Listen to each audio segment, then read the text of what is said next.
ब्रेकनंतर आपलं पुन्हा एकदा स्वागत. बातमी मुंबईतून आहे. गणेशोत्सवाला अवघे काहीच दिवस शिल्लक राहिलेले आहेत आणि मुंबईकरांना आतापासूनच गणरायाचे वेध लागलेत.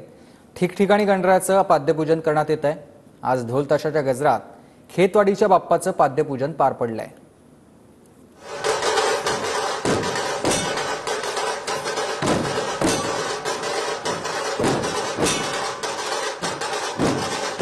दुसरं वर्ष आहे. मी गेल्या वर्षी 65 वर्ष होतं आपल्या मंडळाचं आणि गणराज मी गेल्या वर्षीपासून बनवायला घेतला आणि हे आता 66वं वर्ष आहे.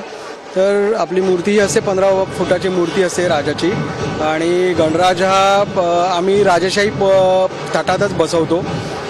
जशी त्यांची मंडळाची थीम असते त्याप्रमाणे मी दरवर्षी बनवत असतो. सध्या जानेवारी महिन्यात 2024ला श्री राम जन्मभूमीचं जे अयोध्यामध्ये स्थापना झाली, सेम त्याच बेसवरती आम्ही अयोध्येचं राम मंदिरचं थीमवरती आम्ही गणपतीचे पूर्ण डेकोरेशन असणार. त्या हिशोबानेच आम्ही पूर्ण दर्शनच करणार आहे.